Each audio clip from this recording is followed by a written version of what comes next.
November ಕ್ರಾಂತಿ ಆಯಿತು, ಡಿಸೆಂಬರ್ನಲ್ಲಿ ಏನಾದರೂ ಬದಲಾವಣೆ ಆಗಬಹುದು ಅನ್ನೋದಿತ್ತು. ಇದೀಗ ಡಿಸೆಂಬರ್ ಕೂಡ ಮುಗಿತಾ ಬಂದಿದೆ. ಸಂಕ್ರಾಂತಿಯಲ್ಲಾದರೂ ಕ್ರಾಂತಿ ಆಗತ್ತಾ ಅನ್ನೋ ಲೆಕ್ಕಾಚಾರ ಸದ್ಯಕ್ಕೆ ಕಾಂಗ್ರೆಸ್ ಪಾಳ್ಯದಲ್ಲಿ ನಡೀತಾ ಇದೆ. ಕ್ರಾಂತಿ ಅಂದ್ರೆ ಏನು? ಸಚಿವ ಸಂಪುಟ ಪುನಾರಚನೆ. ಬಹುಶಃ ಇದಕ್ಕಿಂತ ಇಂಟ್ರೆಸ್ಟಿಂಗ್ ವಿಚಾರ ಯಾವುದು ಅಂದರೆ ಮುಖ್ಯಮಂತ್ರಿಯ ಬದಲಾವಣೆ. ಮುಖ್ಯಮಂತ್ರಿ ಬದಲಾವಣೆ ಆಗೇ ಆಗುತ್ತೆ ಅನ್ನೋ ಹುಮ್ಮಸ್ಸಿನಲ್ಲಿದ್ದವರು ಇದೀಗ ಯಾಕೋ ಸೈಲೆಂಟ್ ಆಗಿರುವಂತೆ ಕಾಣ್ತಾ ಇದೆ. ಅದರಲ್ಲೂ ಎಸ್ಪೆಷಲಿ ಡಿ ಕೆ ಶಿವಕುಮಾರ್ ಅವರು ಬ್ಯಾಕ್ ಟು ಬ್ಯಾಕ್ ದೇವಾಲಯಗಳಿಗೆ ಭೇಟಿ ನೀಡ್ತಾ ಇದ್ದದ್ದು, ಮಠ ಮಂದಿರಗಳಿಗೆ ಭೇಟಿ ನೀಡ್ತಾ ಇದ್ದಿದ್ದು, ಅವರ ಬಣದ ನಾಯಕರು ದೆಹಲಿ ವಿಮಾನ ಹತ್ತಾ ಇದ್ದದ್ದು, ಟ್ವಿಟರ್ನಲ್ಲಿ ವಾರ್ ನಡೀತಾ ಇದ್ದದ್ದು, ಕೆಲ ಹೇಳಿಕೆಗಳ ಒಳಾರ್ಥಗಳು ಇದೆಲ್ಲವನ್ನ ಅಳದು ತೂಗಿ ಮಾಡಿದಾಗ ಡುವಾ ಡೈ ಅನ್ನೋ ರೀತಿಯ ಮನಸ್ಥಿತಿಗೆ ತಲುಪಿದ್ದಾರಾ ಡಿ ಕೆ ಶಿವಕುಮಾರ್ ಅನ್ನೋ ಅನುಮಾನ ಕಾಡ್ತಾ ಇತ್ತು. ಆದರೆ ದೆಹಲಿಗೆ ಹೋಗಿರುವ ಡಿ ಕೆ ಶಿವಕುಮಾರ್ ಅವರು ದೆಹಲಿಯಲ್ಲಿ ಕೂತು ವೈರಾಗ್ಯದ ಮಾತುಗಳನ್ನಾಡಿದ್ದಾರೆ. ಈ ಮಾತುಗಳನ್ನು ಕೇಳಿ ನುಚ್ಚು ನೂರಾಯ್ತಾ ಡಿ ಕೆ ಶಿವಕುಮಾರ್ ಅವರ ಮುಖ್ಯಮಂತ್ರಿ ಆಗೋ ಕನಸು ಅನ್ನೋ ಅನುಮಾನ ಬರ್ತಾ ಇದೆ. ಶಸ್ತ್ರತ್ಯಾಗ ಮಾಡಿದ್ರ DCM D K Shivakumar. Violent ಆಗಿ ಅಬ್ಬರಿಸ್ತಾ ಇದ್ದ ಡಿ ಕೆ ಶಿವಕುಮಾರ್ ಅವರ ಬಣ ಸೈಲೆಂಟ್ ಆಗ್ತಿರೋದು ಯಾಕೆ? ದೆಹಲಿಯಲ್ಲಿ ವೈರಾಗ್ಯದ ಮಾತುಗಳನ್ನಾಡಿದ್ಯಾಕೆ ಡಿ ಕೆ ಶಿವಕುಮಾರ್ ಅವರು? ಡಿ ಕೆ ಶಿವಕುಮಾರ್ ಅವರ ಕನಸಿಗೆ ಹಾಗಾದ್ರೆ ಹೈಕಮಾಂಡ್ ತಣ್ಣೀರೆರಚ್ತಾ ನನ್ನ CM ಮಾಡಿ ಅನ್ನೋ ಡಿ ಕೆ ಶಿವಕುಮಾರ್ ಅವರ ಮನವಿಗೆ ಡೋಂಟ್ ಕೇರ್ ಅಂತ ಇದೆಯಾ ಕಾಂಗ್ರೆಸ್ನ ಹೈಕಮಾಂಡ್? ಅಷ್ಟಕ್ಕೂ ಪಟ್ಟದ ಫೈಟ್ ವಿಚಾರಕ್ಕೆ ದೆಹಲಿಯಲ್ಲಿ ಆಗಿದ್ದೇನು ಅನ್ನೋದೇ ಸದ್ಯಕ್ಕಿರುವ ಕುತೂಹಲ. ಎಂದಿನಂತೆ ಇವತ್ತು ಕೂಡ ಪವರ್ ಪಾಲಿಟಿಕ್ಸ್ ಕಾರ್ಯಕ್ರಮದಲ್ಲಿ ಈ ದಿನದ ರಾಜಕೀಯ ವಿದ್ಯಮಾನವನ್ನು ಮತ್ತಷ್ಟು ವಿಶ್ಲೇಷಣಾತ್ಮಕವಾಗಿ ವಿವರಿಸಲಿಕ್ಕೆ ನಮ್ಮ ಜೊತೆ ಹಿರಿಯ ಪತ್ರಕರ್ತರು ಹಾಗೆ ರಾಜಕೀಯ ವಿಶ್ಲೇಷಕರಾದ ರವೀಂದ್ರ ರೇಷ್ಮೆ ಸರ್ ಸಂಪರ್ಕದಲ್ಲಿದ್ದಾರೆ. ಸರ್ ನಮಸ್ಕಾರ, ಕಾರ್ಯಕ್ರಮಕ್ಕೆ ಸ್ವಾಗತ. ನಮಸ್ಕಾರ ಸ್ಮಿತಾ. ರವೀಂದ್ರ ರೇಷ್ಮೆ ಸರ್, ಹಿಂದೊಮ್ಮೆ ಅಧಿವೇಶನಕ್ಕೂ ಕೆಲವೇ ದಿನಗಳ ಮುಂಚೆ ವೇದಿಕೆ ಕಾರ್ಯಕ್ರಮದಲ್ಲಿ ತ್ಯಾಗದ ಮಾತುಗಳನ್ನು ಪುನರುಚ್ಚರಿಸಿದ್ರು ಡಿ ಕೆ ಶಿವಕುಮಾರ್ ಅವರು. ಆಗ ಬಂದ ವಿಶ್ಲೇಷಣೆ ಇದು ಬಹುಶಃ ಡಿ ಕೆ ಶಿವಕುಮಾರ್ ಅವರು ಸಿದ್ದರಾಮಯ್ಯನವರಿಗೆ ತ್ಯಾಗದ ಮಹತ್ವವನ್ನು ತಿಳಿಸ್ತಾ ಇರಬಹುದು, ಸಿದ್ದರಾಮಯ್ಯನವರು ಪಟ್ಟತ್ಯಾಗ ಮಾಡಲಿ ಅನ್ನೋ ವಿಚಾರವನ್ನು ತಿಳಿಸ್ತಾ ಇರಬಹುದು ಅಂತ ಹೇಳಿ. ಬಟ್ ಇವತ್ತು ಅವರ ಟೋನ್ ಬದಲಾಗಿದೆ ಸರ್. ಮತ್ತದೇ ತ್ಯಾಗದ ಮಾತು, ವೈರಾಗ್ಯದ ಮಾತಾದರೂ ಕೂಡ ಡಿ ಕೆ ಶಿವಕುಮಾರ್ ಅವರು ಸಿದ್ದರಾಮಯ್ಯನವರಿಗೆ ಟಾಂಟ್ ಕೊಡೋ ರೀತಿಯಲ್ಲಿ ಕೇಳ್ತಾ ಇಲ್ಲ ಅಂತಿದ್ದು. ನೋಡಿ, ಅವತ್ತು ಪಕ್ಷದ ಕಚೇರಿಯಲ್ಲಿ ನಡೆದ ಇಂದಿರಾ ಗಾಂಧಿಯವರ ಜನ್ಮದಿನೋತ್ಸವ ಸಮಾರಂಭದಲ್ಲಿ ಅವರು ವೇದಿಕೆಯಿಂದ ಹೇಳಿದ್ದು, ಸೋನಿಯಾ ಗಾಂಧಿ ಅವರು ಯಾವ ರೀತಿ 2004ರಲ್ಲಿ ತಮ್ಮ ಮಡಿಲಿಗೆ ಬಿದ್ದ ಪ್ರಧಾನಮಂತ್ರಿ ಪದವಿಯನ್ನ ತ್ಯಾಗ ಮಾಡಿ ಡಾಕ್ಟರ್ ಮನಮೋಹನ್ ಸಿಂಗ್ರಂತ ಒಬ್ಬ ಅರ್ಥಶಾಸ್ತ್ರಜ್ಞನ ಪ್ರಧಾನಮಂತ್ರಿ ಮಾಡಿದ್ರು, ಆ ತ್ಯಾಗ ನಮಗೆ ಮೇಲ್ಪಂಕ್ತಿ ಆಯಿತು ಅಂತ ಹೇಳಿದಾಗ ಅದು ಖಂಡಿತವಾಗೂ ಅದು ಸಿದ್ದರಾಮಯ್ಯನವರಿಗೂ ಮತ್ತು ಸಿದ್ದರಾಮಯ್ಯನವರ ಬೆಂಬಲಿಗರಿಗೂ ಕಳಿಸಿದ ಒಂದು ಸಂದೇಶವಾಗಿತ್ತು. ಒಂದು ನೆನಪಿಸಿದ್ರು, ನೋಡಿ ಇಂಥ ಆದರ್ಶಪ್ರಾಯವಾದ ಒಂದು ಉದಾಹರಣೆ ನಮ್ಮ ಪಕ್ಷದಲ್ಲಿದೆ, ಆ ಪರಂಪರೆ ನಮ್ಮ ಪಕ್ಷದಲ್ಲಿದೆ, ಅದನ್ನ ನೀವು ಕೂಡ ಪಾಲಿಸ್ಬೇಕು ಅನ್ನೋ ರೀತಿಯಲ್ಲಿ ಮಾತಾಡಿದ್ರು. ಇವತ್ತು ಬೆಳಗಿನ ನಿಮ್ಮ ಸುದ್ದಿ ಪ್ರಸಾರದಲ್ಲಿ ನೋಡಿದ ಹಾಗೆ ನನಗೆ ಪಕ್ಷದಲ್ಲಿ ಯಾವ ಹುದ್ದೆಯೂ ಬೇಕಾಗಿಲ್ಲ, ನನಗೆ ಪರ್ಮನೆಂಟ್ ಆಗಿ ಕಾರ್ಯಕರ್ತನ ಪದವಿಯೇ ಸಾಕು ಅಂತ ಅವ್ರು ಹೇಳಿರೋದು ನೋಡಿದ್ರೆ, ಹೌದು ನಿಮ್ಮ ಊಹೆ ಸ್ವಲ್ಪ ಮಟ್ಟಿಗೆ ನಿಜ ಇರ್ಬೋದು. ಆದ್ರೆ ಇಂಥದ್ದೇ ಮಾತನ್ನ ಅವತ್ತು ಡಿ ಕೆ ಶಿವಕುಮಾರ್ ಅವ್ರ ಮನೆಗೆ ಬೆಳಿಗ್ಗೆ ಬ್ರೇಕ್ಫಾಸ್ಟ್ ಮೀಟಿಂಗ್ಗೆ ಬಂದಿದ್ದ ಸಿದ್ದರಾಮಯ್ಯನವರು ಬೆಳಿಗ್ಗೆ ಹೇಳಿದ್ರು, ಡಿ ಕೆ ಶಿವಕುಮಾರ್ ಯಾವಾಗ ಮುಖ್ಯಮಂತ್ರಿ ಆಗ್ತಾರೆ ಅನ್ನೋ ಪ್ರಶ್ನೆಗೆ ಹೈಕಮಾಂಡ್ ಹೇಳಿದಾಗ ಅಂದಿದ್ರು. ಮಧ್ಯಾಹ್ನದಷ್ಟೊತ್ತಿಗೆ ಅವರು ಕೂಡ ಇದೇ ತರದ ವೈರಾಗ್ಯದ ಮಾತಾಡಿದ್ರು. ಅಧಿಕಾರ ಏನು ಶಾಶ್ವತ ಅಲ್ಲ, ಅಧಿಕಾರ ನಮ್ಮ ಅಪ್ಪನ ಮನೆ ಆಸ್ತಿನ, ಅಧಿಕಾರ ಯಾವತ್ತೂ ಶಾಶ್ವತ ಅಲ್ಲ ಅನ್ನೋ ಮಾತಾಡಿದಾಗ ಅವಾಗ ಏನ್ ಅನ್ಕೊಂಡಿದ್ರು, ಅಯ್ಯೋ ಸಿದ್ದರಾಮಯ್ಯನವರು ಕೂಡ ವೈರಾಗ್ಯ ಬಂತ ಅಂತ ಎಲ್ಲರೂ ಆಡ್ಕೊಳ್ಳಾಗಿತ್ತು.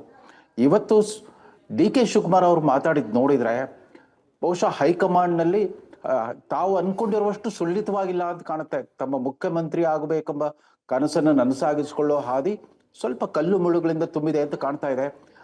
ನಿನ್ನೆ ರಾತ್ರಿವರೆಗೂ ಬಂದ ವದಂತಿಗಳೇನು ಅಂತಂದ್ರೆ, ರಾಹುಲ್ ಗಾಂಧಿ ಅವ್ರ ಕೈಗೆ ಸಿಗ್ತಾ ಇಲ್ಲ, ರಾಹುಲ್ ಗಾಂಧಿ ಇವ್ರಿಗೆ ಅಧಿಕೃತವಾದ ಅಪಾಯಿಂಟ್ಮೆಂಟ್ ಕೊಡ್ತಾ ಇಲ್ಲ ಇತ್ಯಾದಿ ಕೇಳ್ತಾ ಇದ್ದೇವೆ.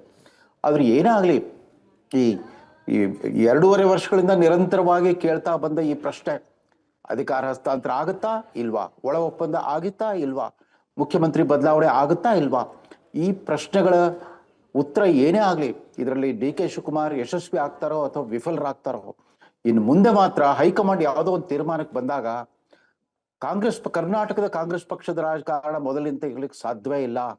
ಕರ್ನಾಟಕದ ಒಟ್ಟಾರೆ ಸಾರ್ವಜನಿಕ ಬದುಕಿನ ಲೈವೇ ಬದಲಾಗ್ಬಿಡ್ಬೋದು, ಅದು ಮಾತ್ರ ಖಚಿತ. ಹೆಂಗೆ ಅಂತ ಸರ್ ಅಲ್ಲಿ ಕ್ಯೂರಿಯಾಸಿಟಿ ಬರುತ್ತೆ, ಹೆಂಗ್ ಬದಲಾಗುತ್ತೆ, ಯಾವ ರೀತಿ ಪರಿಣಾಮಗಳು ಬೀರಬಹುದು ಅಂತ ಹೇಳಿ. ಯಾಕೆಂತಂದ್ರೆ ಡಿ ಕೆ ಶಿವಕುಮಾರ್ ಒಬ್ಬ ಸಾಧಾರಣ ನಾಯಕರಂತಲ್ಲ.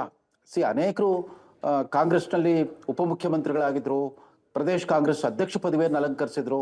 ಅವರೆಲ್ಲ ಆ ಪದವಿಗಳನ್ನು ಅಲಂಕರಿಸಿದ್ದು ಒಂದು. ಈ ಡಿ ಕೆ ಶಿವಕುಮಾರ್ ಥರದವರು ಆ ಪದವಿಗಳಿಗೆ ಅಲಂಕರಿಸಿದಾಗ ಅದಕ್ಕೊಂದು ವಿಶೇಷ ಶಕ್ತಿ ಬಂದಿರುತ್ತೆ, ಒಂದು ವಿಶೇಷವಾದ ಒಂದು ಹೊಳಪು ಬಂದಿರುತ್ತೆ. ಹೀಗಾಗಿ ಪ್ರದೇಶ್ ಕಾಂಗ್ರೆಸ್ ಅಧ್ಯಕ್ಷ ಮತ್ತು ಉಪಮುಖ್ಯಮಂತ್ರಿ ಪದವಿ ಜೊತೆಗೆ 2 ಮಹತ್ವದ ಖಾತೆಗಳು, ಈ ಥರದ ಸಾಮರ್ಥ್ಯವನ್ನು ಯಾರೂ ಪ್ರದರ್ಶಿಸಲಿಲ್ಲ. ಅಷ್ಟೇ ಅಲ್ಲ, ಪ್ರತಿಯೊಂದು ಕೆಲಸದಲ್ಲಾಗ್ಲಿ, ಸರ್ಕಾರದ ಕೆಲಸವಾಗ್ಲಿ, ಪಕ್ಷದ ಕೆಲಸವಾಗ್ಲಿ, ಪ್ರತಿ ಸಾರಿ ಡಿ ಕೆ ಶಿವಕುಮಾರ್ ಅವರೇ ತಮ್ಮ ಕೇವಲ ರಾಜ್ಯ ಮಟ್ಟದಲ್ಲಿ ಮಾತ್ರವಲ್ಲ, ತಮ್ಮ ಹೈಕಮಾಂಡ್ ಅಜೆಂಡಾವನ್ನು ಕೂಡ ತಾವೇ ನಿರ್ಧರಿಸುವಷ್ಟರ ಮಟ್ಟಿಗೆ ಬೆಳೆದ್ಬಿಟ್ಟಿದ್ರು. ಇದು ಕಳೆದ 2.5 ವರ್ಷಗಳಲ್ಲಿ ನಾವು ಕಂಡಿರೋ ಈ ಚಮತ್ಕಾರಿಕ ಬದಲಾವಣೆಯನ್ನು ನೋಡಿದಾಗ ತುಂಬಾ ಭರವಸೆ ಇಟ್ಕೊಂಡು ದಿಲ್ಲಿಗೆ ಹೋಗಿದ್ದ ಶಿವಕುಮಾರ್ ಅವ್ರಿಗೆ ಭ್ರಮನಿರಸನವಾಗಿದೆಯಾ ಅನ್ನೋ ಸೂಚನೆಗಳು ಈಗ ಕಾಣಿಸ್ತಾವೆ.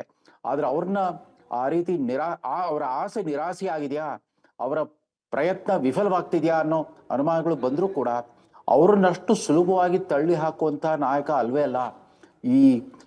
ಇದಕ್ಕೆ ಅಕಸ್ಮಾತ್ ಏನಾದರೂ ಆ ಥರದ ಒಂದು ಆಂಟಿ ಕ್ಲೈಮ್ಯಾಕ್ಸ್ ನಡೆದ್ರೆ ಅದರ ಪರಿಣಾಮಗಳಿಗೆ ಹೈಕಮಾಂಡೇ ಜವಾಬ್ದಾರ ಆಗ್ಬೇಕಾಗತ್ತೆ. ಬಟ್ ಹಿಂಗ್ ಜವಾಬ್ದಾರಿ ಆಗ್ಬೇಕಾಗಿರೋ, ಕ್ಷಮೆ ಇರ್ಲಿ ರವೀಂದ್ರ ರೇಷ್ಮೆ ಸರ್, ಹಿಂಗೆ ಜವಾಬ್ದಾರರಾಗಬೇಕಾಗಿರುವ ಹೈಕಮಾಂಡ್, ಅದರಲ್ಲೂ ನೇರವಾಗಿ ರಾಹುಲ್ ಗಾಂಧಿ ಅವರು ಒಂದು ಮೀಟಿಂಗಿಗೂ ಅವಕಾಶ ಕೊಡದಲೇ ಒಂದು ಅರ್ಥದಲ್ಲಿ ಕಣ್ಣಾಮುಚ್ಚಾಲೆ ಆಟ ಆಡ್ತಿರೋದು, ಇದಕ್ಕೆ ಏನು ಅರ್ಥ ಇರ್ಬೋದು? ಅಥವಾ ಅಂಥದ್ದೊಂದು ಅನಿವಾರ್ಯ ಪರಿಸ್ಥಿತಿ ರಾಹುಲ್ ಗಾಂಧಿ ಅವ್ರಿಗೆ ಏನು ಬಂದಿರೋದು ಅಂತ?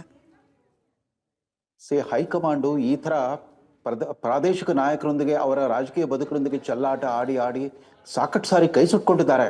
ರಾಜಸ್ಥಾನದಲ್ಲಿ 5.5 ವರ್ಷಗಳ ಕಾಲ, ಸುದೀರ್ಘ ಕಾಲ ಅವರ ಅಧಿಕಾರಾವಧಿ ಉದ್ದಕ್ಕೂ ಕೂಡ ಅಶೋಕ್ ಗೆಹ್ಲೋಟ್ ಮತ್ತು ಸಚಿನ್ ಪೈಲಟ್ ನಡುವೆ ಇದೇ ಥರದ ಪೈಪೋಟಿಯನ್ನು ಜೀವಂತವಾಗಿ ಇಟ್ಕೊಂಡ್ಬಿಟ್ಟು ಕೊನೆಗೆ ಏನಾಯ್ತು? ಅಶೋಕ್ ಗೆಹ್ಲೋಟ್ ತಿರುಗಿ ಬಿದ್ರು, ಹೈಕಮಾಂಡ್ ಆದೇಶವನ್ನು ಧಿಕ್ಕರಿಸ್ಬಿಟ್ರು. ನೀವು AICC ಅಧ್ಯಕ್ಷ ಪದವಿಗೆ ನಾಮಪತ್ರ ಹಾಕ್ರಿ ಅಂತಂದ್ರೆ ಒಂದು ಷರತ್ತು ಹಾಕ್ಬಿಟ್ರು. AICC ಅಧ್ಯಕ್ಷ ಆಗ್ತಾನೆ, ಆದ್ರೆ ಮುಖ್ಯಮಂತ್ರಿ ಪದವಿಯನ್ನು ಬಿಟ್ಕೊಡಲ್ಲ ಅಂತ ಹೇಳಿದಾಗ ಹೈಕಮಾಂಡ್ಗೆ ದೊಡ್ಡ ಮುಜುಗರ ಅನುಭವಿಸ್ಬೇಕಾಗಿ ಬಂತು. ಅಷ್ಟೇ ಅಲ್ಲ, ತದನಂತರ ನಡೆದ ವಿಧಾನಸಭಾ ಚುನಾವಣೆಯಲ್ಲಿ ಹೀನಾಯವಾದ ಸೋಲು ಅನುಭವಿಸ್ಬೇಕಾಗಿ ಬಂತು. ಸುಮ್ಮನೆ ಒಂದು ರಾಜ್ಯವನ್ನ ಕಳ್ಕೊಂಡ್ಬಿಟ್ರು. ಅದೇ ರೀತಿ ಪಂಜಾಬ್ ರಾಜ್ಯದಲ್ಲಿ ಹಿರಿಯ ಅನುಭವಿ ಮುಖ್ಯಮಂತ್ರಿ ರಾಜಾ ಅಮರಿಂದರ್ ಸಿಂಗ್ ಅವರಿದ್ರು. ಅಮರಿಂದರ್ ಸಿಂಗ್ ಅವ್ರಿಗೆ ಇನ್ನೇನು ಚುನಾವಣೆ ಹತ್ರ ಆಗ್ತಿದ್ದೆ ಅಂದಾಗ ಅದೇನೋ ಪ್ರಿಯಾಂಕಾ ಗಾಂಧಿ ಅವರ ವಾಣತಿ ಅಂತೆ ಅವ್ರನ್ನ ಏಕಾಏಕಿ ಬದಲಿಸ್ಬಿಟ್ರು. ಯುವ ನಾಯಕತ್ವನ ತರ್ತೀವಿ ಅಂದ್ಬಿಟ್ಟು ಪಾಪ ಚೆನ್ನಿ ಅನ್ನೋರ್ನ ತಂದ್ರು. ದಲಿತ ಮುಖ್ಯಮಂತ್ರಿ ಅಂತ. ಪಾಪ ಮುಖ್ಯಮಂತ್ರಿಗೆ ಸೆಟ್ಲ್ ಆಗ್ಲಿಕ್ಕೆ ಕಾಲಾವಕಾಶವೂ ಇರಲಿಲ್ಲ. ಅಷ್ಟೇ ಅಲ್ಲ, ಅಮರಿಂದರ್ ಸಿಂಗ್ ಮತ್ತು ಅವರ ಬೆಂಬಲಿಗ ಕಾರ್ಯಕರ್ತರಲ್ಲಾದ ಆ ನಿರಾಸೆ ಅದು ಎಂಥ ಪರಿಣಾಮ ಆಯ್ತು ಅಂತಂದ್ರೆ, ಈ ಕಡೆ ಕಾಂಗ್ರೆಸ್ ಇಲ್ಲ, ಬಿಜೆಪಿ ಇಲ್ಲ, ಅಕಾಲಿದಳವೂ ಇಲ್ಲ. ಆಮ್ ಆದ್ಮಿ ಪಕ್ಷ 116ಕ್ಕೆ 94 ಸೀಟ್ ಪಡೆದು ಪ್ರಚಂಡ ಗೆಲುವು ಸಾಧಿಸಿದಾಗ ಕಾಂಗ್ರೆಸ್ ಮತ್ತೆ ಅಲ್ಲೂ ಕೂಡ ನೆಲ ಕಚ್ಚಬೇಕಾಗಿ ಬಂತು. ಛತ್ತೀಸ್ಗಢದಲ್ಲಿ ಕೂಡ ಅವ್ರಿಗೆ ಇದೇ ಅನುಭವ ಆಯಿತು. ಅಲ್ಲೂ ಕೂಡ ಮುಖ್ಯಮಂತ್ರಿ ಭೂಪೇಶ್ ಬಾಘೇಲ್ ಮತ್ತು TN ಸಿಂಗ್ದೇವ್ ಜೊತೆಗೆ ಇದೇ ತರದ ಆಟ ಆಡ್ತಾ ಬಂದ್ರು. 2.5 ವರ್ಷ ಒಳ ಒಪ್ಪಂದ ಆಗಿಲ್ಲ, ಹಸ್ತಾಂತರ ಮಾಡ್ತಾರೆ, ಇಲ್ಲ. ಅವ್ರು ಬಹಿರಂಗವಾಗಿ ತಮ್ಮ ನಿರಾಸೆಯನ್ನು ತೋಡ್ಕೊಂಡಾಗ್ಲೂ ಕೂಡ ಅವ್ರು ಸಿಂಗ್ದೇವ್ಗೆ ಯಾವುದೇ ತರದ ಫಲ ಸಿಗ್ಲಿಲ್ಲ. ಕಡೆಗೆ ಏನಾಯ್ತು? ಎಲ್ಲ ಎಕ್ಸಿಟ್ ಪೋಲ್ಗಳು ಛತ್ತೀಸ್ಗಢದಲ್ಲಿ ಕಾಂಗ್ರೆಸ್ ಜಯಬೇರಿ ಬಾರಿಸುತ್ತೆ ಅಂತಿತ್ತು, ಎಲ್ಲ ತಿರುಗುಮುರುಗಾಯ್ತು. ಅಲ್ಲೂ ಕೂಡ ಸೋಲು ಅನುಭವಿಸ್ಬೇಕಾಗಿ ಬಂತು. ಕಾಂಗ್ರೆಸ್ ಹೈಕಮಾಂಡ್, ನಾನು ಇವತ್ತಲ್ಲ, ಕಳೆದ ಸುಮಾರು 30-40 ವರ್ಷಗಳಿಂದ ನೋಡ್ತಾ ಬಂದಿದ್ದೇನೆ. ಕಾಂಗ್ರೆಸ್ ಹೈಕಮಾಂಡಿನ ಒಂದು ವಿಶಿಷ್ಟ ಜಾಯಮಾನ ಏನು ಅಂತಂದ್ರೆ, ತಮ್ಮ ಸ್ವಂತ ವ್ಯಕ್ತಿತ್ವ, ವರ್ಚಸ್ಸು, ಪರಿಶ್ರಮದ ಬಲದಿಂದ ಯಾರಾದ್ರೂ ಪ್ರಾದೇಶಿಕ ನಾಯಕ ಸ್ವಲ್ಪ ಬೆಳೀತಾ ಇದ್ದಾರೆ ಅಂತಂದ್ರೆ ಒಂದಿಲ್ಲೊಂದು ನೆಪದಲ್ಲಿ ಅವ್ರನ್ನ ದಮನ ಮಾಡಿಬಿಡೋದು, ಅವ್ರ ಉತ್ಸಾಹ ಬತ್ತಿ ಹೋಗುವಂತ ಒಂದು ನಿರ್ಧಾರವನ್ನ ಕೈಗೊಂಡ್ಬಿಟ್ಟು ತಮ್ಮಷ್ಟಕ್ಕೆ ತಾವೇ ಗೆಲುವನ್ನು ಸೋಲನ್ನಾಗಿ ಪರಿವರ್ತಿಸಿಕೊಳ್ಳುವ ಒಂದು ಕಲೆ ಅವರಿಗೆ ಸಿದ್ಧಿಸ್ಬಿಟ್ಟಿದೆ ಅಂತ ಕಾಣುತ್ತೆ ಹೈಕಮಾಂಡ್ಗೆ. ಕರ್ನಾಟಕದ ಅನೇಕ ನಾಯಕರುಗಳು ಇದೇ ತರ ಬೇಪ್ರಿಯತೆ ಉಳ್ಳ ನಾಯಕರೆಲ್ಲ ಇದೇ ತರ ದಮನವಾಗಿ ಹೋಗ್ಬಿಟ್ರು. ಸ್ವತಃ ದೇವರಾಜ ಅರಸರು ಅದಕ್ಕೊಂದು ಉದಾಹರಣೆ. ಇನ್ನೇನು ದೇವರಾಜ ಅರಸರು 8 ವರ್ಷಕ್ಕೂ ಕೂಡ ಇಂದಿರಾ ಗಾಂಧಿ ನಿಷ್ಠೆಯನ್ನು ಬದಲಿಸಿರ್ಲಿಲ್ಲ. ಅದ್ಯಾರ್ದೋ ಕಿವಿ ಮಾತು ಕೇಳ್ಬಿಟ್ಟು ಇಂದಿರಾ ಗಾಂಧಿ ಅವರು ದೇವರಾಜ ಅರಸರ ದೂರ ಇಡಕ್ ಹೋಗ್ಬಿಟ್ಟು ಪಕ್ಷ ಒಡೆದೋಯ್ತು. ಅಲ್ಲಿಂದಾಚೆ ಕಾಂಗ್ರೆಸ್ ಪಕ್ಷ ಕರ್ನಾಟಕದಲ್ಲಿ ಯಾವತ್ತೂ ಸುಭದ್ರ ನೆಲಗಟ್ಟನ್ನು ಕಂಡ್ಕೊಳ್ಳೇ ಇಲ್ಲ. ಒಂದಾದ್ಮೇಲೆ ಒಂದು ಇದೇ ತರದ ಪತನ ಆಗ್ತಾ ಬಂತು. ಅವ್ರ ನಂತರ ಬಂದು ಗುಂಡೂರಾವ್ ಕೂಡ ಮುಖ್ಯಮಂತ್ರಿ ಪದವಿ ಕಳ್ಕೊಂಡ್ಮೇಲೆ ಪ್ರಣಬ್ ಮುಖರ್ಜಿ ಅವ್ರ ಜೊತೆಗೆ ಸೇರ್ಕೊಂಡ್ಬಿಟ್ಟು ಪ್ರತ್ಯೇಕ ಕಾಂಗ್ರೆಸ್ ಪಕ್ಷವನ್ನು ಕಟ್ಕೊಂಡಿದ್ರು, ಕಾಂಗ್ರೆಸ್ ಸಮಾಜವಾದಿ ಪಾರ್ಟಿ ಅಂತ ಅಂದ್ಬಿಟ್ಟು. ಅದೇ ಪರಿಸ್ಥಿತಿಯನ್ನ ಬಂಗಾರಪ್ಪನವ್ರು ಕೂಡ ಎದುರಿಸಿದ್ರು. ಬಂಗಾರಪ್ಪನವ್ರು ಕೂಡ ಕರ್ನಾಟಕ ವಿಕಾಸ್ ಪಾರ್ಟಿ ಇತ್ಯಾದಿಗಳನ್ನು ಕಟ್ಕೊಂಡ್ಬಿಟ್ಟಿದ್ರು. ಕರ್ನಾಟಕ ಕಾಂಗ್ರೆಸ್ ತಮ್ಮದೇ ಆದ ಒಂದು ಪ್ರತ್ಯೇಕ ಪಕ್ಷವನ್ನು ಕಟ್ಕೊಂಡು ಹೋಗ್ಬಿಟ್ಟು ಕಾಂಗ್ರೆಸ್ನ ನಿರ್ಣಯ ಮಾಡ್ಬಿಟ್ರು. 1994 ಚುನಾವಣೆಯಲ್ಲಿ ಕಾಂಗ್ರೆಸ್ ಪಕ್ಷ 172 ಒಮ್ಮೆಲೆ 36 ಕಳೆದ್ಬಿಡ್ತು. ಕರ್ನಾಟಕದಲ್ಲಿ ಬಿಜೆಪಿ ನೆಲೆಯೂರಿದ್ದೇ ಆ ಚುನಾವಣೆ ನಂತರ. ಇದು ಈ ತರದ ವೃತ್ತಾಂತಗಳಿಂದ ಕಾಂಗ್ರೆಸ್ ಹೈಕಮಾಂಡ್ ಪಾಠ ಕಲಿತಾ ಇಲ್ಲ ಅಂತ ಕಾಣುತ್ತೆ. ಅದರ ಬದಲು ಸ್ಪಷ್ಟವಾಗಿ ಮೊದಲೇ ಹೇಳಿರ್ಬೇಕಾಗಿತ್ತು ಡಿ ಕೆ ಶಿವಕುಮಾರ್ ಅವ್ರಿಗೆ. ನೀವು ಯಾವತ್ತೂ ಅಡ್ಡಿಪಡಿಸಬಾರ್ದು, ಸಿದ್ದರಾಮಯ್ಯನವ್ರಿಗೆ 5 ವರ್ಷಗಳ ಕಾಲ ಅಬಾಧಿತವಾಗಿ ರಾಜ್ಯಭಾರ ನಡೆಸಲಿಕ್ಕೆ ಅವಕಾಶ ಮಾಡಿಕೊಡ್ಬೇಕು ಅಂತ ಹೇಳಿದ್ರೆ ಅವರು ಕೂಡ ಏನು ಯಾವುದೇ ನಿರೀಕ್ಷೆ ಇಟ್ಕೊಳ್ತಿರ್ಲಿಲ್ಲ. ನಿಜ, ಇವಾಗ ಪರಿಸ್ಥಿತಿ ಹೆಂಗಾಯ್ತು ಅಂದ್ರೆ ರವೀಂದ್ರ ಶಮೆ ಸರ್ ಹೇಳಿದ್ದು ಹೈಕಮಾಂಡ್ ಮಾತಿಗೆ ತಪ್ತಾ ಇರೋದು ಹೈಕಮಾಂಡ್.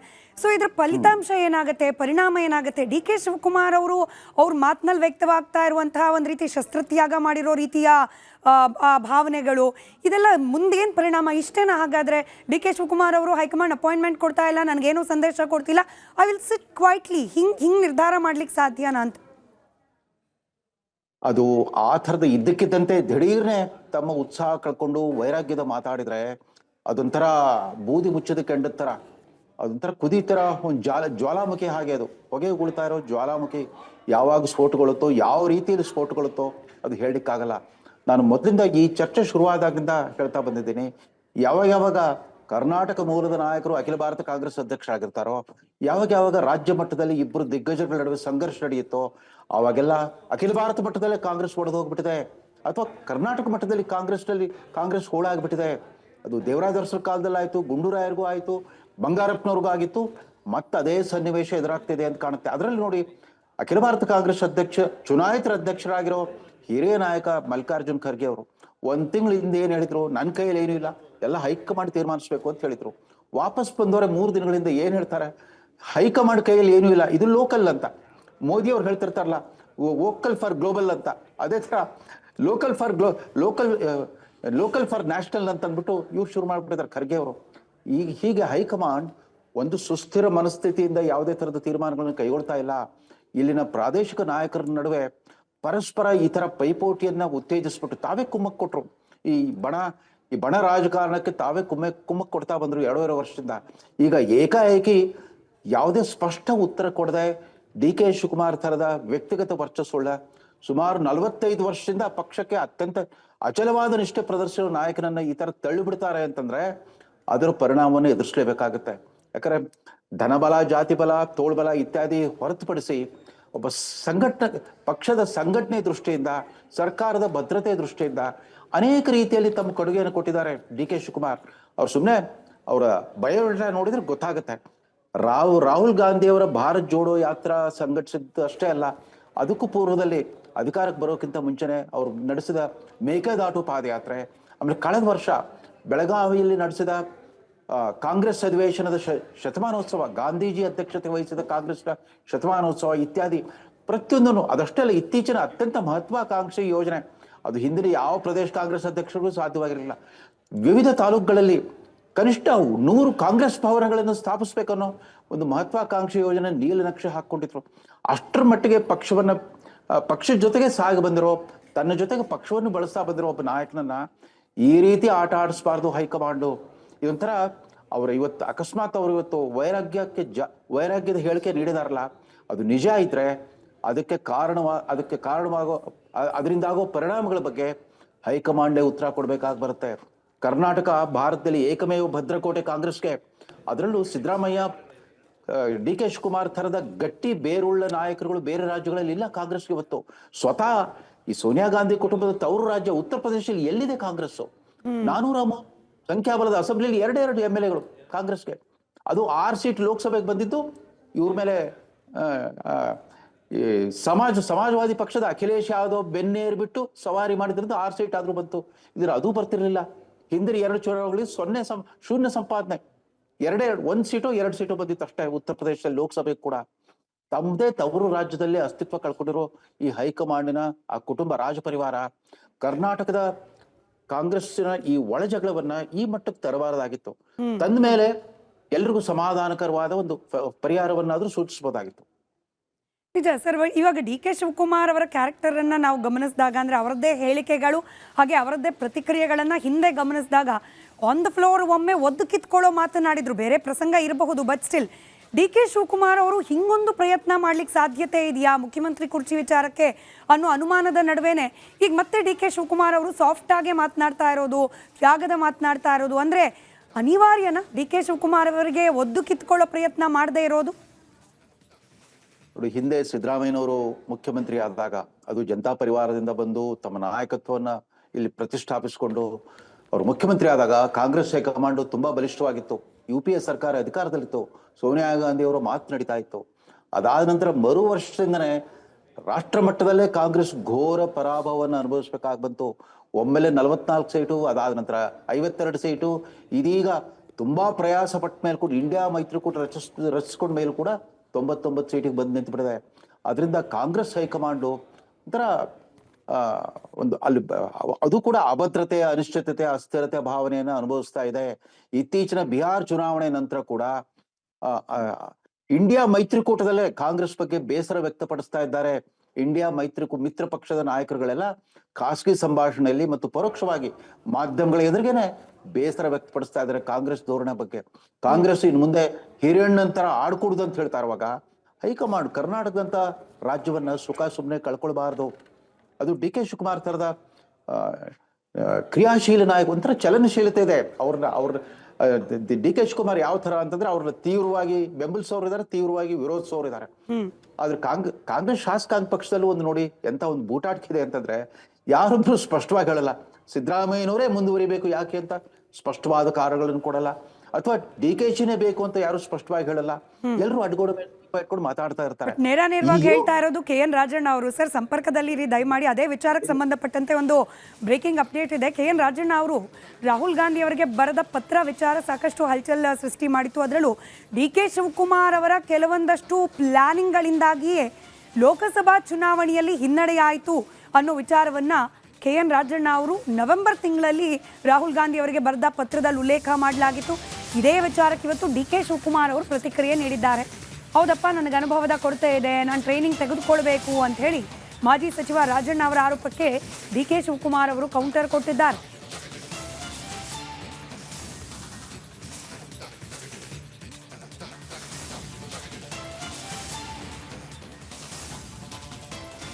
ರಾಜಣ್ಣ ಅವರು ರಾಹುಲ್ ಗಾಂಧಿ ಅವರಿಗೆ ಸರಣಿ ಪತ್ರ ಬರೀತಾ ಇದ್ದಾರೆ. ಇತ್ತೀಚೆಗೆ ಒಂದು ಪತ್ರ ಬರೆದಿದ್ದಾರೆ. BLO ಅವರ ಆಯ್ಕೆಯ ವಿಚಾರದಲ್ಲಿ ಸ್ವಲ್ಪ ಎಡವಟ್ಟಾಗಿತ್ತು. ಅಧ್ಯಕ್ಷರು ಕರೆಕ್ಟ್ ಆಗಿ ಆಯ್ಕೆ ಮಾಡಿದ್ರೆ ಇನ್ನು 12-13 ಸೀಟ್ಗಳು ಗೆಲ್ಬೋದಿತ್ತು ನಾವು ಕರ್ನಾಟಕದಲ್ಲಿ. ನನಗಿನ್ನ ಸ್ವಲ್ಪ ಅನುಭವ ಕಡಿಮೆ ಇದೆ, ಟ್ರೈನಿಂಗ್ ತಗೊಂಡು ಬರ್ತೀನಿ. ಸರ್, ರಾಜಣ್ಣ ಅವರು ರಾಹುಲ್ ಗಾಂಧಿ ಅವರಿಗೆ ಸರಣಿ ಪತ್ರ ಬರೀತಾ ಇದ್ದಾರೆ. ಈ ಬಗ್ಗೆ ಮತ್ತಷ್ಟು ಡೀಟೇಲ್ಸ್ ನೊಂದಿಗೆ ನಮ್ಮ ಪ್ರತಿನಿಧಿ ಬಸವರಾಜ್ ನೇರ ಸಂಪರ್ಕದಲ್ಲಿ ಕನೆಕ್ಟೆಡ್ ಇದ್ದಾರೆ. ಬಸವರಾಜ್, ಈ ಟೈಮಿಂಗ್ ಬಗ್ಗೆನೇ ಅನುಮಾನ.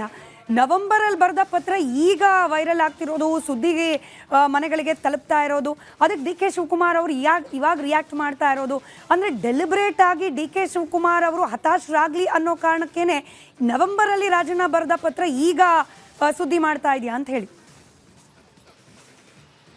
ಖಂಡಿತ ಸ್ಮಿತಾ, ಇದು ಉದ್ದೇಶಪೂರ್ವಕವಾಗಿ ಪತ್ರವನ್ನು ಈಗ ಮಾಧ್ಯಮಗಳಿಗೆ ಬಿಡುಗಡೆ ಮಾಡಿರ್ತಕ್ಕಂಥದ್ದು ರಾಜಣ್ಣ ಅವರು. ನಾವು ಭಾಳ ಸ್ಪಷ್ಟವಾಗಿ ಇಲ್ಲಿ ಗಮನಿಸ್ತಾ ಇದ್ದಾಗ ರಾಜಣ್ಣವರೇ ಈ ಪತ್ರವನ್ನು ಅದು ತುಮಕೂರಿನ ಒಂದಷ್ಟು ಆಪ್ತರಿಗೆ ಮಾತ್ರ ಹಂಚಿಕೆ ಮಾಡಿದ್ರು ಅನ್ನೋಂಥದ್ದು. ಇದರಲ್ಲಿ ಬಹಳ ಪ್ರಮುಖವಾಗಿ DK ಶಿವಕುಮಾರ್ ಅವರು ಯಾವಾಗ ರಾಜಣ್ಣ ಅವ್ರನ್ನ ಭೇಟಿ ಮಾಡಿ ಒಂದಷ್ಟು ಸಂಧಾನ ಕಾರ್ಯಗಳನ್ನು ಪ್ರಾರಂಭಿಸಿದರು, ಅದರಲ್ಲೂ ಪ್ರಮುಖವಾಗಿ ಅಪೆಕ್ಸ್ ಬ್ಯಾಂಕ್ ವಿಚಾರವಾಗಿ ಚರ್ಚೆಯನ್ನು ಆರಂಭಿಸಿದರು ಮತ್ತು DK ಶಿವಕುಮಾರ್ ಅವರು ಸಂಧಾನ ಮಾಡ್ತಾ ಇದ್ದಾರೆ ಅನ್ನೋಂಥ ಒಂದು ಮೂಲಕ ಒಂದಷ್ಟು ಹಂಚಿಕೆ ಮಾಡುವಂಥ ಕೆಲಸವನ್ನು ಮಾಡಿದ್ರು ಮತ್ತು ಎಲ್ಲರನ್ನು ವಿಶ್ವಾಸಕ್ಕೆ ತೆಗೆದುಕೊಳ್ಳುವಂಥ ಕೆಲಸವನ್ನು ಮಾಡ್ತಾ ಇದ್ದಾರೆ DK ಶಿವಕುಮಾರ್ ಅನ್ನುವಂಥ ಒಂದಷ್ಟು ವಿಚಾರಗಳು ಗೊತ್ತಾಗ್ತಾ ಹೋಗ್ತವೆ. ಆದರೆ DK ಶಿವಕುಮಾರ್ ಅವರ ಒಂದು ಸಂಧಾನ ಕಾರ್ಯಗಳಿಗೆ ಕೌಂಟರ್ ಕೊಡುವಂಥ ಕೆಲಸವನ್ನ ಮಾಡ್ತಾನೆ ಬರ್ತಾ ಇದ್ದಾರೆ. ಅವತ್ತೇ ಮಾರನೇ ಮಾಡಿದ್ನು ಆ ಮಾತುಗಳಿಗೆ ಈಗಲೂ ಬದ್ಧವಾಗಿದ್ದೇನೆ. ನಾನು DK ಶಿವಕುಮಾರ್ ಅವರ ಜೊತೆ ಯಾವುದೇ ರಾಜ್ಯ ಸಂಧಾನ ಇಲ್ಲ ಅನ್ನುವಂಥದ್ದು. ಹೀಗಾಗಿ ತೆರೆಮರೆಯಲ್ಲಿ ಮತ್ತೆ ಮುಸುಕಿನ ಗುದ್ದಾಟ ಕೂಡ ಆರಂಭ ಆಗಿತ್ತು. ಅದು ಅಪೆಕ್ಸ್ ಬ್ಯಾಂಕ್ ವಿಚಾರವಾಗಿ ಇದು CM ಅಂಗಡಿ ಹೋಗಿ ತಲುಪಿತ್ತು. ಹಾಗಾಗಿ ರಾಜಣ್ಣ ಅವರನ್ನ ಮನವೊಲಿಸುವಂತ ಕೆಲಸ ಮಾಡ್ತಾ ಇದ್ದಾನೆ ಅನ್ನೋ ಸಂದೇಶ ಹೊರಗಡೆ ಹೋಗ್ತಾ ಇತ್ತು. ಅದನ್ನ ತೆಗೆಯುವಂತ ನಿಟ್ಟಿನಲ್ಲಿ ಹೈಕಮಾಂಡ್ಗೆ ಬರೆದಂತ ಪತ್ರವನ್ನ ರಾಜಣ್ಣ ಅವರೇ ಹೊರಗಡೆ ಬರುವ ಮೂಲಕ ನಾನು ಈಗಲೂ ಕೂಡ DK ಶಿವಕುಮಾರ್ ಅವರು ತೊಡೆನ ತರ್ತಾ ಇದ್ದೇನೆ ಅನ್ನುವಂತ ಒಂದು ಸಂದೇಶವನ್ನು ರವಾನೆ ಮಾಡಿದ್ದಾರೆ ಮತ್ತು ತಮ್ಮ ಮೇಲೆ ಹಿಂದೆ ಆರೋಪಗಳನ್ನ ಏನೆಲ್ಲ ಮಾಡಿದ್ರು DK ಶಿವಕುಮಾರ್ ಅಥವಾ ಅವರ ಟೀಮ್ನವರು ಅದನ್ನ ರಾಹುಲ್ ಗಾಂಧಿ ಅವರು ವಿಸ್ತೃತವಾಗಿ ಒಂದಷ್ಟು ತಿಳುವಳಿಸಿಕೊಳ್ಳುವಂತ ಒಂದು ಕೆಲಸವನ್ನು ಮಾಡಿದ್ದಾರೆ. ಯಾಕಂದ್ರೆ ಅವರಿಗೆ ನೇರವಾದಂತಹ ಭೇಟಿಗೆ ಅಪಾಯಿಂಟ್ಮೆಂಟ್ ಸಿಕ್ಕಿಲ್ಲ. ಹಾಗಾಗಿ ಪತ್ರದ ಮೂಲಕ ಕನ್ವಿನ್ಸ್ ಮಾಡುವಂತ ಕೆಲಸವನ್ನು ಮಾಡಿದ್ರೆ ಹಾಗಾಗಿ DK ಶಿವಕುಮಾರ್ ಮತ್ತು ರಾಜಣ್ಣ ಅವರ ನಡುವೆ ಆಂತರಿಕವಾಗಿ ಮತ್ತೆ ಆರಂಭವಾಗಿದೆ. ಅದು ಮತ್ತೆ ಬಹಿರಂಗ ಆಗುವಂತ ಸಾಧ್ಯತೆಗಳು ಈಗ ಗೋಚರಿಸ್ತಾ ಇದ್ದಾವೆ. ಸ್ಮಿತಾ, ಧನ್ಯವಾದ ಬಸವರಾಜ್ ಮಾಹಿತಿಗಾಗಿ. ಮಾತನಾಡ್ತಾ ಇದ್ವಿ KN ರಾಜಣ್ಣ ಅವರು ಬರೆದ ಪತ್ರದಲ್ಲಿದ್ದ ಅಂಶಕ್ಕೆ DK ಶಿವಕುಮಾರ್ ಅವರ ಪ್ರತಿಕ್ರಿಯೆ. ನಮ್ಮ ಜೊತೆಯಲ್ಲಿ ಹಿರಿಯ ಪತ್ರಕರ್ತರು, ರಾಜಕೀಯ ವಿಶ್ಲೇಷಕರಾದ ರವೀಂದ್ರ ರೇಷ್ಮೆ ಸರ್ ಇದ್ರು. ರವೀಂದ್ರ ರೇಷ್ಮೆ ಸರ್, DK ಶಿವಕುಮಾರ್ ಅವರ ಪರಿಸ್ಥಿತಿ ಹೇಗಾಗಿದೆ ಕಾಂಗ್ರೆಸ್ ಪಾಳ್ಯದಲ್ಲಿ ಅಂದ್ರೆ ಮೊದಲೇ ಆ ಕುರ್ಚಿಗೆ ಏರೋದು ಕಷ್ಟ, ಇನ್ ಕೇಸ್ ಹತ್ರ ಹೋಗ್ತಿದ್ದೀನಿ ಅಂತ ಖುಷಿ ಪಡೋ ಸಂದರ್ಭದಲ್ಲಿ ಮತ್ತೆ ಕಾಲು ಎಳೆಯೋರ ಸಂಖ್ಯೆ ಹೆಚ್ಚು, ಹಿಂಗಾಗೋಗಿದೆಯಾ ಅಂತ ಹೇಳಿ? ನೋಡಿ, ಮೊದಲನೇದಾಗಿ KN ರಾಜಣ್ಣ ಅವರಂತ ಹಿರಿಯ ರಾಜಕಾರಣಿ ಮತ್ತು ಹಿರಿಯ ಮಾಜಿ ಸಚಿವ ಅವ್ರ ಪತ್ರದ ಧಾಟಿ ಯಾವ ತರ ಇದೆ ಅಂತಂದ್ರೆ ರಾಹುಲ್ ಗಾಂಧಿ ಅವ್ರ ಎದುರಿಗೆ ಗೋಗರ್ದು ಬಿಟ್ಟಿದ್ದಾರೆ. ತಮ್ಮನ್ನ ಅನಾಮತ್ತಾಗಿ ಡಿಸ್ಮಿಸ್ ಮಾಡಿಸ್ಬಿಟ್ರಲ್ಲ, ಆಗ ಸ್ವಲ್ಪ ಆದ್ರೂ ಅವ್ರಿಗೆ ಸ್ವಾಭಿಮಾನ, ಸ್ವಂತಿಕೆ, ಆತ್ಮಗೌರವ ಇದ್ರೆ ಈ ಧಾಟಿಯಲ್ಲಿ ಪತ್ರ ಬರೀಬಾರ್ದಾಗಿತ್ತು. ನಾನು ಹೇಳಿದ ಮಾತುಗಳನ್ನು ತಪ್ಪಾಗಿ ತಿರುಚಲಾಗಿದೆ, ತಮಗೆ ತಪ್ಪು ಮಾಹಿತಿ ಕೊಟ್ಟಿದ್ದಾರೆ ಅಂತ ಇಡೀ ಅವ್ರು ಏನ್ ಮಾತಾಡಿದ್ರು ಜಗಜ್ಜಾಹೀರಾಗಿತ್ತು. ನಿಮ್ಮ ಸುದ್ದಿ, ಎಲ್ಲ ಸುದ್ದಿ ಮಾತು ಬಹುತೇಕ ನಿಮ್ಮದು ಸೇರಿದಂತೆ ಎಲ್ಲ ಸುದ್ದಿ ವಾಹಿನಿಗಳಲ್ಲಿ ಅದು ಪ್ರಸಾರ ಆಗಿತ್ತು. ಅವ್ರ ಹೇಳಿಕೆಗಳು ಲೈವ್ ಪ್ರಸಾರ ಆಗಿತ್ತು. ಅದರಲ್ಲಿ ಒಮ್ಮೆ ಆಡಿದ ಮಾತನ್ನ ಈ ತರ ಹಿಂದೆ ವಾಪಸ್ ತಗೊಳ್ಳೋದು ಅಂತಂದ್ರೆ ಅದು ಬರವಣಿಗೆಯಲ್ಲಿ, ಅದು ಆ ಇಡೀ ಪತ್ರದ ಒಕ್ಕಣಿಕೆಯಲ್ಲಿ ಒಂದು ಸ್ವಲ್ಪ ಆದ್ರೂ ಒಂದು ಸಾಕ್ಷ್ಯ, ಆತ್ಮಸಾಕ್ಷಿ ಅನ್ನೋದೇ ಇಲ್ಲ. ಹಿರಿಯ ನಾಯಕರಾಗಿರೋರು ಈ ರೀತಿ ಗೋಗರಿತಾ ಇದ್ದಾರೆ ತಮ್ಮ ಡಿಸ್ಮಿಸ್ ಮಾಡಿದ್ರ ಬಗ್ಗೆ. ನನಗೆ ಮತ್ತೆ ಅಧಿಕಾರ ಕೊಡಿ ಅನ್ನೋದೇ ಬಹಳ ಮುಖ್ಯವಾದ ಅಂಶ. ಅವತ್ತು ಅವ್ರು ಹೇಳಿದ್ರಲ್ಲಿ ಏನು ಅಸಹಜತೆ ಇರಲಿಲ್ಲ, ಅಸತ್ಯ ಇರಲಿಲ್ಲ. ಹೌದು, ಓಟ್ ಚೋರಿ ಅಂತ ಅಂದ್ಬಿಟ್ಟು ನಾವು ಬಿಜೆಪಿ ಕಡೆ ತೋರಿಸೋದ್ರಲ್ಲಿ ಏನೂ ಇಲ್ಲ. ನಮ್ಮದೇ ಸರ್ಕಾರ ಇತ್ತು, ನಮ್ಮದೇ ಸರ್ಕಾರದ ನೌಕರರನ್ನ ನಾವು ಪೋಲಿಂಗ್ ಏಜೆಂಟ್ ಆಗಿ ಈ ಮತದಾರರ ಪಟ್ಟಿ ಪರಿಷ್ಕರಣೆಯಲ್ಲಿ ತೊಡಗಿಸ್ಕೊಟ್ಟಿದ್ವಿ. ಅದರಲ್ಲಿ ಓಟ್ ಚೋರಿ ಅಂದ್ರೆ ಏನು, ಅದಕ್ಕೇನು ಅರ್ಥ ಇದೆಯಾ ಅಂತ ಆ ರೀತಿಯಲ್ಲಿ ಮಾತಾಡಿದ್ರು. ಅದು ಸಹಜ ಕೂಡ. ಆದ್ರೆ ಏಕಾಏಕಿ ಅದನ್ನೇ ಅವರು ಮನಸ್ಸಲ್ಲಿ ಇಟ್ಕೊಂಡ್ಬಿಟ್ಟು ರಾಹುಲ್ ಗಾಂಧಿ ಅವರು ಯಾವುದೇ ಮುಲಾಜಿಲ್ದೇನೆ ವೇಣುಗೋಪಾಲ್ ಅವ್ರ ಮೂಲಕ ಪದೇ ಪದೇ ಫೋನ್ ಮಾಡಿಸ್ಬಿಟ್ಟು ಮುಖ್ಯಮಂತ್ರಿಗಳಿಗೆ ಇವ್ರು ರಾಜೀನಾಮೆ ಕೊಟ್ಟರು ಕೂಡ ರಾಜೀನಾಮೆ ಸ್ವೀಕರಿಸಲಿಲ್ಲ, ಅದ್ರ ಬದಲು ಡಿಸ್ಮಿಸ್ ಮಾಡಿದ್ರು. ತಾವು ಡಿಸ್ಮಿಸ್ ಆಗಿದ್ರ ಬಗ್ಗೆ ಒಂದು ತಾತ್ವಿಕ ಪ್ರತಿಭಟನೆ ವ್ಯಕ್ತಪಡಿಸ್ತಾರ ರಾಜಣ್ಣ ಅಂತ ಅನ್ಕೊಂಡಿದ್ವಿ. ಆ ರೀತಿಯ ಒಂದು ಪರಾಕ್ರಮನ ಅನೇಕ ಸಂದರ್ಭದಲ್ಲಿ ಪ್ರದರ್ಶಿಸ್ತಾ ಬಂದಿದ್ದಾರೆ. ಅವ್ರ ಹಿಂದೆ ಜನತಾ ಪರಿವಾರದಲ್ಲಿ ಹೋದಾಗಲೂ ಕೂಡ ಇದೇ ತರದ ಪರಾಕ್ರಮವನ್ನು ಪ್ರದರ್ಶಿಸಿದ್ರು ರಾಜಣ್ಣ.